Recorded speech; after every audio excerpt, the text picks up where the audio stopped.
know it is your boy Cam 1111. Shout out Matty Balls. We actually got the timeline and we actually gonna go down and break down each allegation from Drake and Kendrick Lamar. Make sure you like, share, subscribe if you're new. We jump right into it. You know why we're here. Original link of the video will be the first link in the description. Let's go. With accusations, allegations, and misinformation everywhere, it got pretty hard to follow. So today we're gonna look into exactly what happened. But not only that, it got hard to follow. It was a lot. It was very overwhelming. A lot of the information we received, a lot of information we received from both sides, both parties. Very overwhelming, especially to the new rap fans. Like, it could be overwhelming. But first, we gotta understand the backstory. As many of you are probably aware, it all started when Kendrick dissed Drake on Like That, along with Future and Metro Boomin. I gotta stop you there. That's not where it all started. It didn't start there. And if you really want to know where it started, I actually broke down the physical timeline of dates of everything. I have a separate video. I'll link that in the description as well.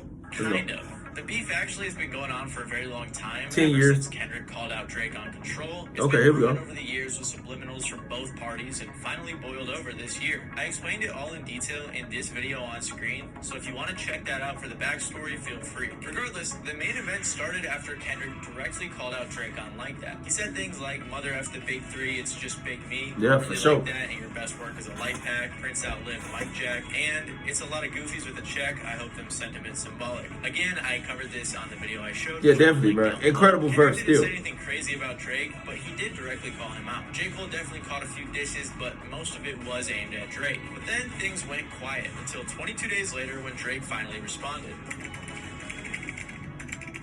On April 13th, Drake's response push-ups leaked and wouldn't be officially released until 6 days later. Of course, Drake sent shots at many of the other people dissing him. But y'all, I ain't gonna lie. I ain't gonna fucking lie, bro. It's absolutely incredible. That Push-Ups is a dope record. Push-Ups is good. Push-Ups is solid. But it's just once you let's continue. Let's really get into it. Let me sit up for this one. Let's go. Everyone else hates Drake. Video in the description as well. Aside from repeatedly calling Kendrick short, Drake made one major accusation on this track. He said, "Extortion baby, whole career you've been shook up, cause Top told you drop and give me 50 like some push-ups." He repeated this sentiment throughout the entire track, and this is what it means. Top Dog, or Anthony Tiffith, is the owner of Top Dog Entertainment, right. the label that Kendrick had signed to in the mid-2000s. The reason Drake said Top told you drop and give me 50 is because he was accusing him of splitting his profit with TDE 50-50, which isn't ideal. He was also referring to this video of Kendrick doing push-ups. But the reason that he said Kendrick was an extortion baby is because of a story Kendrick told on the song Duckworth. Essentially, the entire song was about how Top Dog was gonna rob a KFC where Kendrick's dad, whose nickname was Ducky, worked at. In the song, Ducky knew what was about to happen and wanted to get on Top's good side. So he gave them free food and extra food every time they came through the KFC. Years later, Top signed Kendrick to his label, and Kendrick's dad and Top were cool because of this incident. But Drake is saying that Kendrick is being extorted, which means that Top is threatening Kendrick into we still have no, that's a super allegation because we still have no proof of that. Yeah, they were business partners.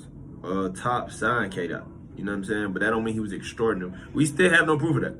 To this day, still no proof. This is the main accusation that Drake was making on this song. But he also said, "This ain't even everything I know, don't wake the demon up." So this song essentially served as a warning shot. The same day that he officially released Push-Ups, Drake released a second diss on his Instagram called Tailor Made Freestyle. The song had verses from an AI Tupac and an AI Snoop Dogg to poke fun at Kendrick for being a West Coast rapper who cites the two as big influences. The use of AI actually made a lot of people upset, especially since he used Tupac AI, which many people thought was disrespectful. Regardless, Drake said a handful of and again, y'all, I didn't think that was disrespectful. I thought it was very, very, very creative as far as, coming up with different ways and different perspectives and point of views to come at Kendrick. Because we all was like, what can he say to him? What can he say to him?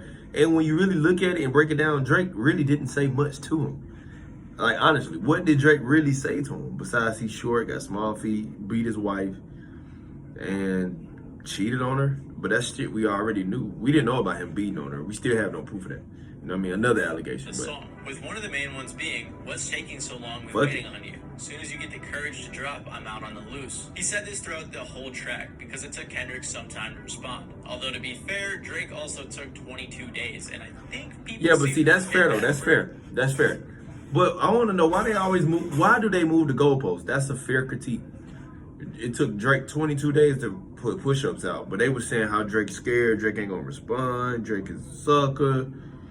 Don't run, you think you this and that, you running from Kendrick. It took Kendrick almost ample amount of time, almost the same exact amount of time. He did drop 5 less days, but he still took 7, that's 2 weeks. 2 weeks and 3 days before he actually came out and did his thing. So it was like, but when Kendrick didn't respond, they were saying, oh, Kendrick, it takes time. The food in the oven, he's cooking, let him cook. Great food takes time. You know what I'm saying? They was just giving different sentiments, but when Drake did it, he scared and shook. When K-Dot did it, he's a super chef, master chef. I wonder why it's like that. One of the most important things, in my opinion, that Drake said on this song, from the perspective of an AI Tupac, was talk about him liking young girls. That's a gift for me. Heard it on the Button podcast. It's gotta be true. Drake basically pulled a B-Rabbit in 8 Mile and said, this is what you're gonna say about me, haha, I win. But this is important to keep in mind going forward, especially for when Kendrick responded. Also, if it wasn't obvious already, I'm mostly highlighting the accusations that were made in these tracks. I'm not gonna break down every single lyric. So if that's what you guys wanna see, I gotta keep putting you guys on the What's the Dirt, because he's been killing it with the breakdowns, and I'm sure he's got more to come. I'm basically definitely shout out What's the Dirt. Definitely shout out What's the Dirt. 11 days after Drake's tailor-made freestyle, Kendrick finally responded with the song Euphoria.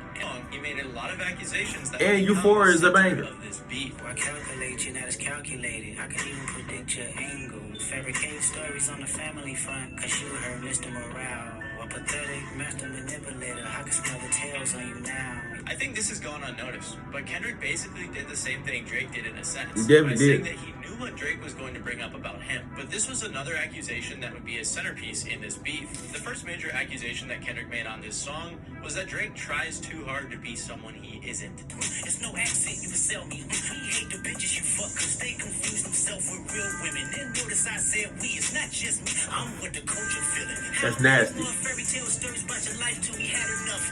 How many more black features till you finally feel that you're black enough? I like Drake with the melodies. Sound like Drake when he act tough. Kendrick is saying in these lines and in many others that Drake is insecure about being biracial and Definitely. often tries to put on a front. Many people have brought up Drake's suburban upbringing and have called him a culture vulture. And this is what Kendrick is accusing him of as well. Drake claims to have grown up poor, but also said that he moved to Forest Hills when he was in 6th grade. And Forest Hills is a fairly wealthy and safe neighborhood. He also started acting at 14 years old and was making pretty good money for being a 14-year-old. Yeah, There's for nothing sure. wrong with that. But when you act like you came from the gutter, it is kind of a problem. These lines can also play into the idea that a lot of OG rappers don't think that Drake is a real rapper. Drake is we're here pop. for truth. We're here for truth. Drake is pop to me. Right, that's fair. In the sense that it's charting like pop music, popular music. In the sense like if I was in Target in Houston, I heard a Drake song. So it feels like a lot of his music is compatible with shopping. Commercial music. Or as you know. That's not a bad take, though. That's not a I bad think take. it's pretty clear what Kendrick is getting at. You know that we got some shit to address. I even hate when you say the word nigga. But that's just me, I guess. Some shit just cringeworthy. Ain't even gotta be deep, I guess. Another accusation Kendrick brought up was with the line, let your core audience stomach that, then tell them where you get your abs from. This Yeah, one's yeah. serious, but it's kind of a jab that would be brought up a lot more in this beef. And the other big accusation Drake that got Kendrick surgery, made on y'all. this song was that Drake tried to send out a cease and desist on Like That, the song I mentioned earlier. I don't think started that's the whole true. beef. I cease and desist on a like that record. What, like that record? Shortly after Euphoria came out, screenshots of an email that appeared to show someone from Republic Records asking someone from Epic not to release Like That on the radio leaked. A few days later, Metro Boomin posted a similar screenshot on his Twitter with the names blurred out. It's definitely possible that Metro or whoever Yeah, I'm not leaked it saying is it's lying, cap. but I'm if we just look at saying- the original screenshot, we can see names like Corey Williams, who is the VP of Business and Legal Affairs at Republic Records. The email was also sent to a lady named Becca Connolly, who works at Epic in A&R Label Relations. And guess who Future and Metro are both signed to? Epic Records. And if you're not getting it yet, Drake is signed to Republic. Of course, someone still could have faked it, but For sure, it for honestly sure. seems legit. I mean, they would have to at least be in the know to get those names right. Yeah, Obviously, that's true, This that doesn't is mean true. that Drake is the one who asked for it to be taken down, but it is interesting seeing the label's involvement in this beef. Speaking of, there was also another rumor that Drake's label was trying to get Kendrick and The Weeknd to stop beefing with Drake because it was making him look bad, but that rumor was false, so I just want to put that to rest right here. Kendrick did allude to a few other things on this song that would be brought up more throughout the beef, but this was mostly it. Just like Push-Ups, it was more of a warning shot. 3 days later, though, Kendrick Lamar released the song Yes, sir, let's get 616 into in it. LA on his Instagram. One of the major accusations that Kendrick made on Hey, this this song still is that round the one, video y'all. was This is recorded still in round Canada. one. So most of the Kendrick disses aren't copyrighted, but this one is apparently, so I had to mute it. But I'm assuming you guys can read, so I'm just gonna show you guys the lyrics. I hope you guys can read. And one really cool thing about this track was the cover, which we had no idea what it meant at first, and I'm not going to tell you yet if you don't know, but I'll give you a hint. It is related to the line that I just played. Regardless, without breaking down every lyric and looking into the table on top of this was Kendrick's main message with this track.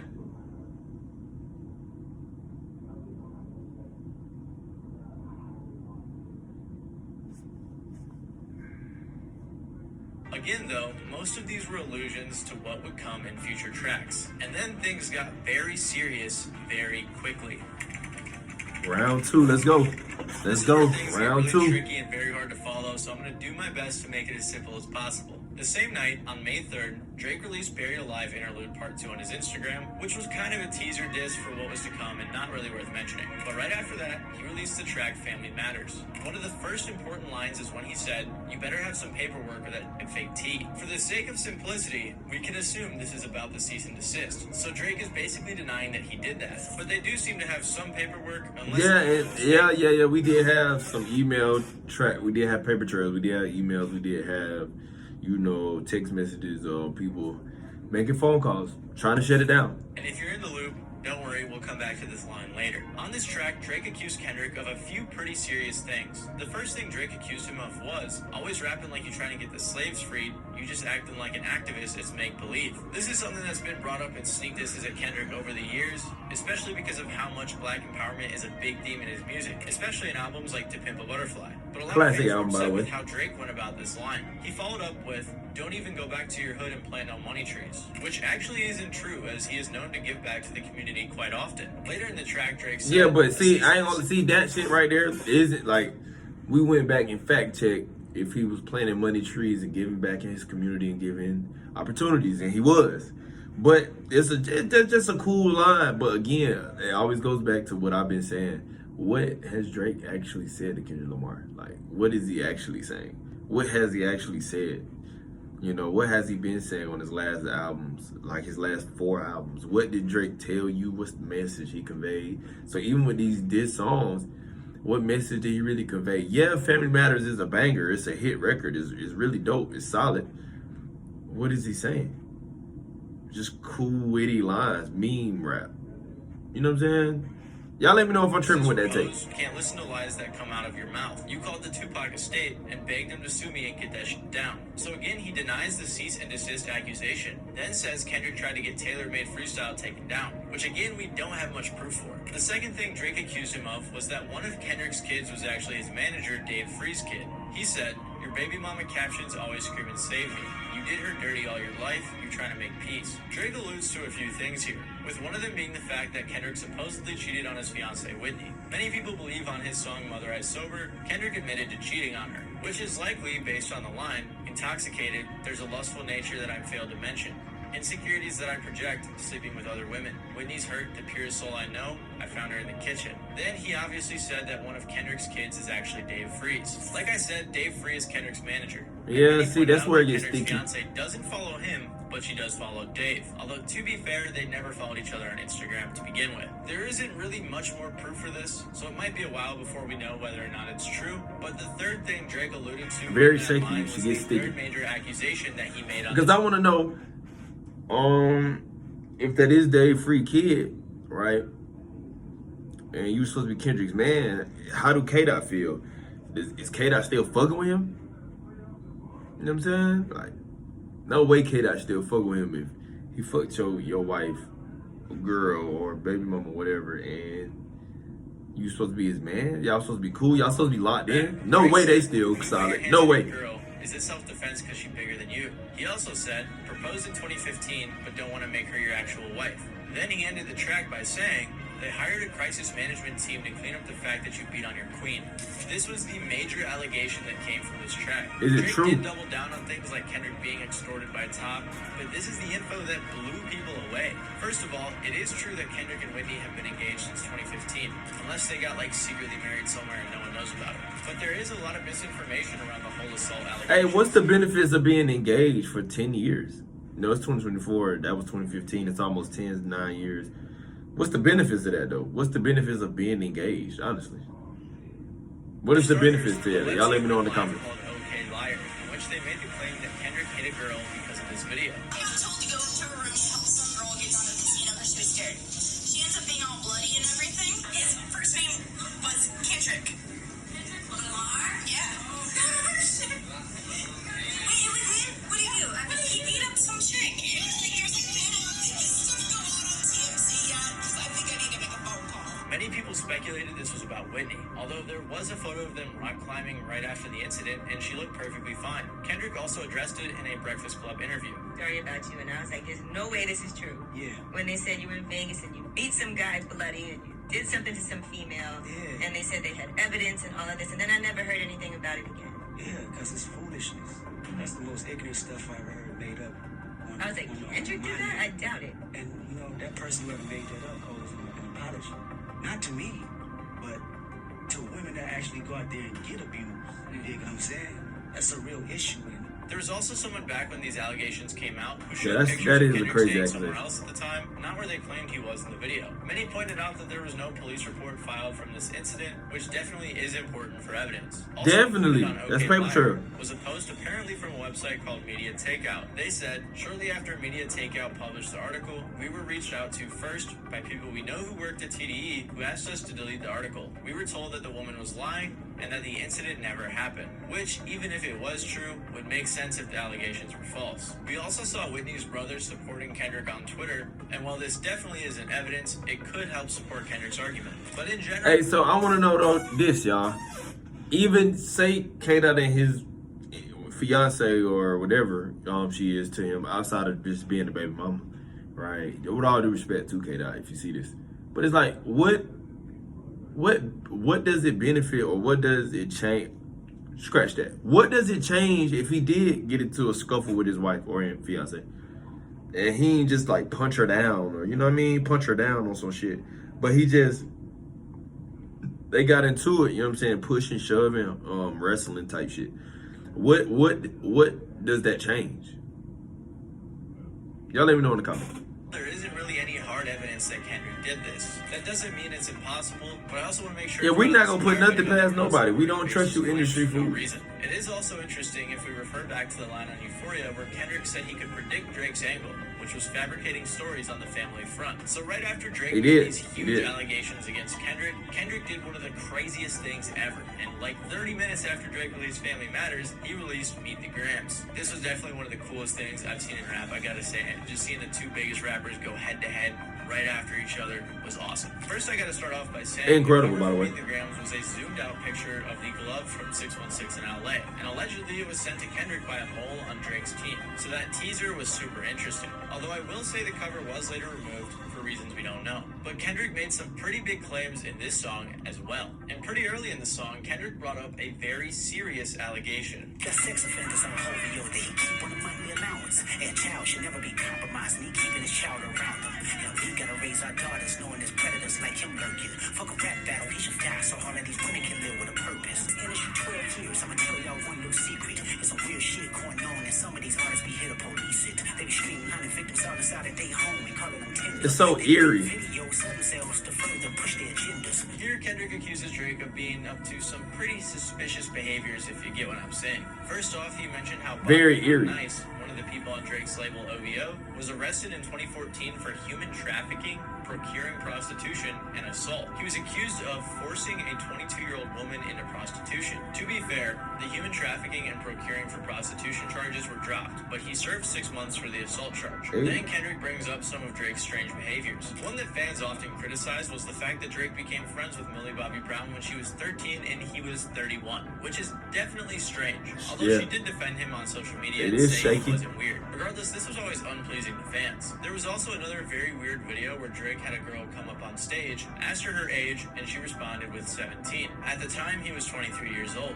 He continued to say a bunch of weird stuff I don't want to repeat, and then kiss her. And while the age of consent in Colorado, where he was, is 17, doesn't make it any less weird. The girl in the video actually spoke out recently saying that Drake's team picked her out and that it wasn't a big deal. So while none of this is... Okay, it's a lot to unpack. Whoa. I'm not tripping on the 17-year-old chick because I'm in Atlanta, y'all. The age of consent is 16. And I know older men that's 30 plus, with all due respect, 30, 31, 32, you know what I mean, dating younger women that's 16 through 18. I do know, like, I know that in real life, in real time, you know what I'm saying? So it's like, not saying it's not weird, but I'm not new to it or opposed to it, you see what I'm saying? So it's like, it's kind of crazy, but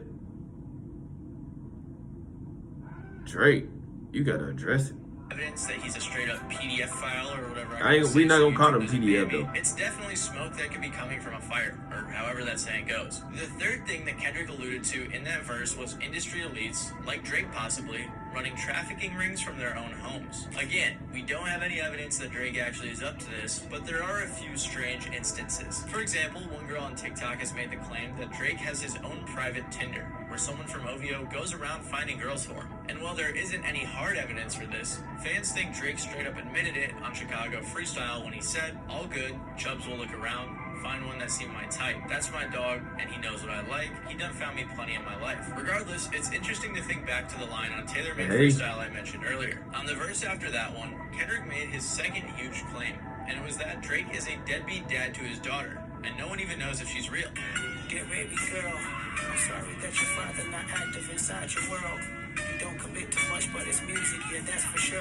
He a narcissist, misogynist, living inside his homes. Try destroying families rather than taking care of his own. So Kendrick claims that Drake has an 11-year-old daughter somewhere. But like I said, there isn't any evidence for this either. Right after the song dropped, Drake said on his story, "Can someone find my hidden daughter, please, and send her to me?" There were theories of some young girl being Drake's daughter that were shared on Twitter, but I don't really think it's right to be I don't think that's his daughter either. Sharing those photos of her, so I'm not going to get into it. Basically, Twitter thought they found Drake's daughter, but it ended up being false. Around this time, a theory began floating around Twitter that Drake fed Kendrick fake info about the daughter, but we'll touch on this later. However, one of Kendrick's friends said on a live stream that the daughter is indeed real. You trying to see that birthday party pics? No, we show you the birthday party pics, bro. It's gonna be like, motherfuckers gonna be going after that little girl and bullying her, so we ain't on that, bro. But just nigga keep it hip hop on you, will get personal. There was also a tweet in 2012 where Drake said baby girl, which perfectly lines up with how old she would be. But as you probably have noticed throughout this video, and you're probably a little annoyed about it, as am I, is the fact that we don't have any solid evidence for any of these accusations. Yeah, that tweet is pretty much just one shaky, word against another. spooky. Also on Meet the Grams, Kendrick doubled down on Drake's racial insecurities when addressing his father, Dennis. Dear Dennis, you gave birth to a master manipulator. Even using you to prove who he is a huge favor. I think you should ask for more paper, and more paper, and more paper. But after this track, Kendrick decided to double down and release another one the next day.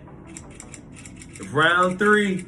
The next day, Kendrick beat Drake at his own game by releasing a fun, bouncy track produced by DJ Mustard, all while doubling down on the absolute banger, by the way. Against Drake. Say Drake, I hear you like I'm young.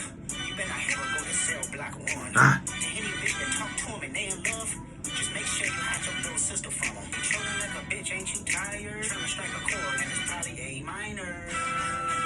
Pretty much this entire song was Kendrick doubling down on everything he claimed about Drake. You caught Future when you didn't see the club. Hey. Little baby help you get your lingo up.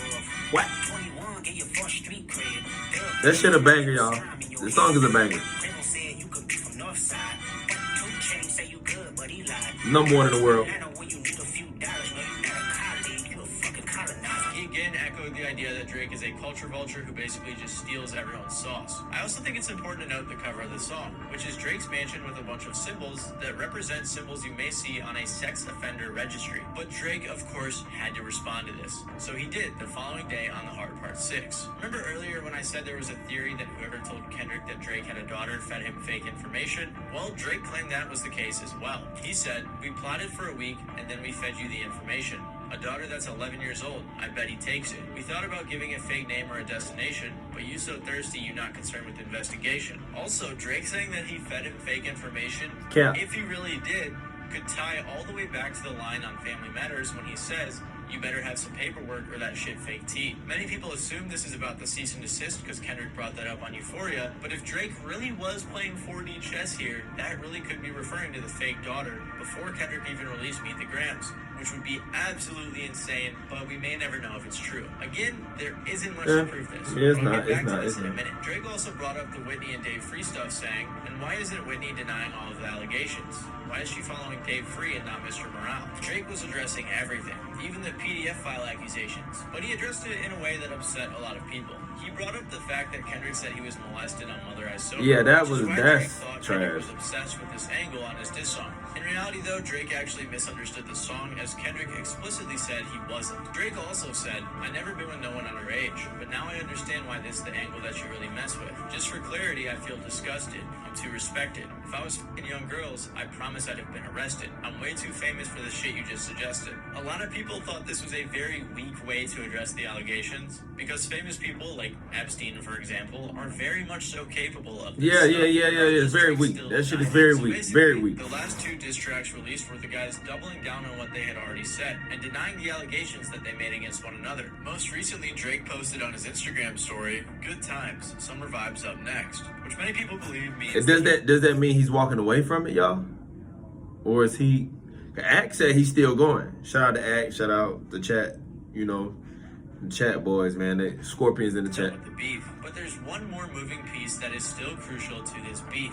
Remember how earlier I said that Kendrick said that someone on OVO was giving him information? And part of that information was the picture he used on the Meet the Grams cover, and then Drake claimed that they fed him fake information? Well, a random Twitter page posted a video of all the items that were in the cover, with Meet the Grams playing in the background. The video is supposed to disprove the fact that Drake fed Kendrick information with a fake picture, because the items are still in the hands of whoever posted the video. The account also posted another cryptic tweet with the caption, "May this photo help jog your memory as to where you discarded those items. The issue in the photo should also jog your memory. Jimmy Brooks would not have been proud of you that night." Attached was a picture that showed someone who appears to be Drake in a hotel. The account then tweeted, "You've had many things discarded on your behalf over the years. I wonder if you can remember them all." Some people were saying the items in the video were fake, while others said it was just the lighting. And honestly, it's getting to the point where now I'm a little bit confused. It's getting hard to tell what's real and what's not real, especially when we have information coming from so many sources and then information being debunked days later. But I can say for sure but that this drama...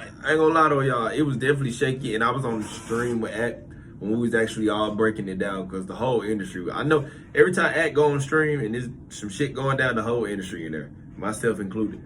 And shit, I be in the Discord with Act. Shout out Act, Kyrie, the whole team, man. Academy, shout out to the Academy. But it's like, man, we was in there and we was breaking it down, and it was just crazy because it's just odd. All of this shit is odd.